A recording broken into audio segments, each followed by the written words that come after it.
Saiyaara film ने अपनी कहानी से लोगों को तो दीवाना बनाया ही, लेकिन उसने एक और ऐसा काम कर दिया है जिससे अचानक ही ऑडियंस में रोमांटिक फिल्मों को देखने का क्रेज बढ़ गया है।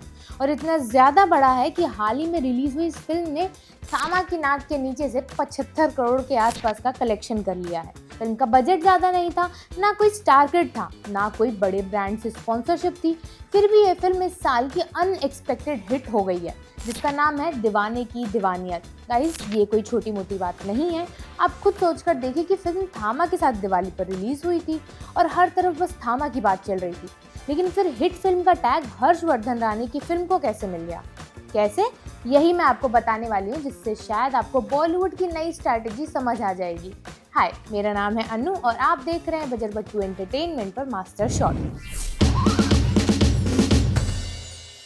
वीकेंड पर जब कोई फिल्म रिलीज होती है तो उसका माहौल कुछ अलग ही होता है। ऊपर से दिवाली वाला weekend, cherry on the cake, पटाखों की आवाज, घरों में रोशनी और मल्टीप्लेक्स में भीड़ जो हर साल किसी बिग बजट ब्लॉकबस्टर की तलाश में जाती है। लेकिन इस बार इक्वेशन थोड़ी अलग थी, क्योंकि जब एक दीवाने की दीवानियत आई तो किसी को भी जरा भी अंदाजा नहीं था कि ये छोटी सी फिल्म इस पूरे फेस्टिव कियोस में थामा जैसी बड़ी फिल्म को पीछे छोड़ते हुए ऑडियंस के दिलों में अपनी सीट बुक कर लेगी। सोचिए जरा, ना कोई बड़े नाम, ना करोड़ों की पीआर मशीनरी, फिर भी फिल्म ऑडियंस से दिल से जुड़ गई। और उसके बाद जो हुआ वो बॉलीवुड की रीसेंट हिस्ट्री में रेयर है।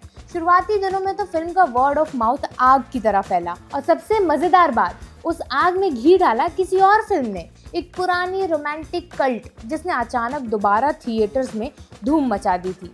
हाँ, वही फिल्म जिसने एक बार फिर से हर्षवर्धन राणे को जनता का हार्ट ब्रेक हीरो बना दिया। अब ये कैसे हुआ कि उस री रिलीज ने इस नई फिल्म को बॉक्स ऑफिस पर कामयाब बना दिया, और कैसे थामा जैसी बड़ी रिलीज के बीच ये दीवानियत ऑडियंस के दिल में बस गई? चलिए सबसे पहले डिस्कस करते हैं फिल्म के ब्रांडिंग और म्यूजिक गेम की। इस टीम ने दर्शकों की नब्ज बखूबी पकड़ ली थी। एक दीवाने की दीवानियत का ट्रेलर एकदम पुराने जमाने की मोहब्बत और नए जमाने की टॉक्सिसिटी का परफेक्ट कॉम्बो था। हर्षवर्धन राणे और सोनम बाजवा की केमिस्ट्री में वो इंटेंसिटी थी तो सोशल मीडिया पर मीम भी बन जाए और रील भी।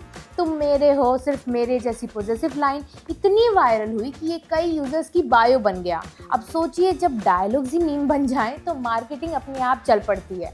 फिल्म के गाने, खासकर वो हार्ट ब्रेक वाला रोमांटिक ट्रैक, लोगों के दिलों में बस गया, उनकी ब्रेकअप प्लेलिस्ट में छा गया। यानी मेकर्स ने बजट नहीं जलाया, बस ट्रेंड की नस पकड़ी और डिजिटल दुनिया को अपना अनपेड प्रमोटर बना लिया। फिर आती है बात दिवाली रिलीज की और स्क्रीन डिस्ट्रीब्यूशन की। ये कोई रैंडम फैसला नहीं था, बल्कि एक सोची समझी चाल थी।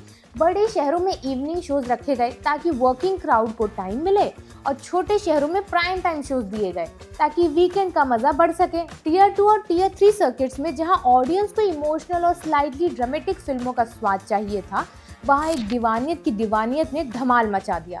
ये वही ऑडियंस है जो स्टोरी से ज़्यादा फील देखती है, और ये फिल्म उन्हीं के लिए बनाई गई थी। ये बात तो कहनी पड़ेगी कि मेकर्स ने पैसे से नहीं, दिमाग से खेला। अब थोड़ा सोशल मीडिया के वर्ड ऑफ माउथ के बम की भी बात कर लेते हैं। आजकल फिल्म के लिए सबसे बड़ी पीआर एजेंसी खुद ऑडियंस होती है। जब ट्विटर या कहिए एक्स पर कुछ लोगों ने फिल्म के ऑब्सेसिव लव को प्रॉब्लमेटिक कहा तो क्यूरियोसिटी और बढ़ गई। कुछ ने कहा ये रोमांटिक नहीं, टॉक्सिक है, और कुछ बोले भाई यही तो असली प्यार है। और वहीं से शुरू हुआ एक अचानक अनजाना बज़।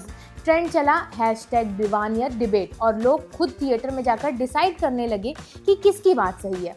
मतलब बिना करोड़ों के एड कैंपेन के फिल्म को मिल गया फ्री वायरल प्रमोशन। समझे आप, जो अक्सर बाकी फिल्मों की टीम भी करती है। अरे नेगेटिव पब्लिसिटी भी तो पब्लिसिटी ही होती है। और अब आते हैं हर्षवर्धन राणे इफेक्ट पर, जो इस पूरी कहानी का सबसे अंडररेटेड लेकिन सबसे बड़ा मास्टर स्ट्रोक था।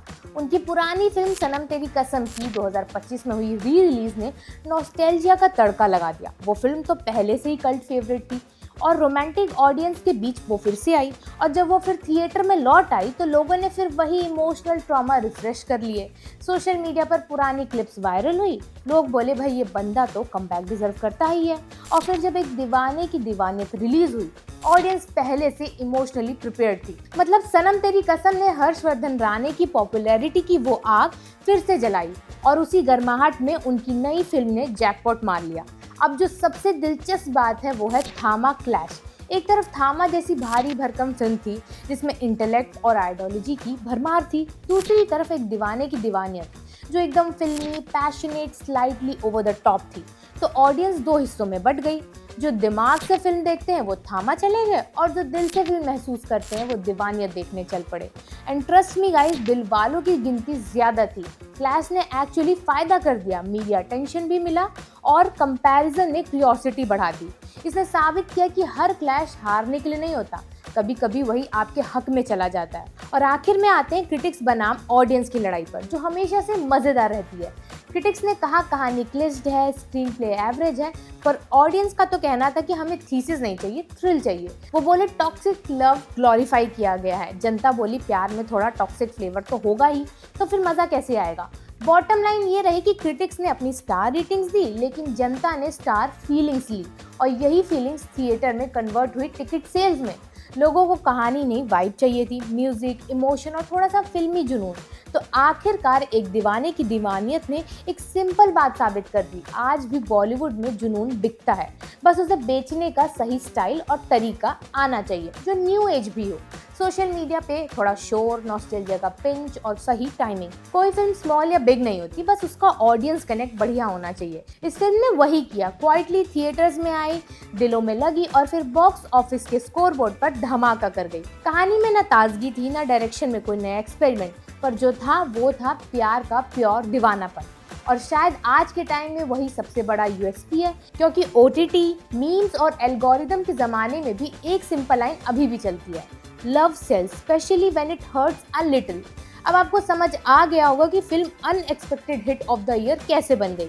खैर फिलहाल इतना ही, मैं आपसे मिलूंगी मास्टर शॉट के नए एपिसोड में। तब तक के लिए देखते रहिए बजट बट्टू एंटरटेनमेंट।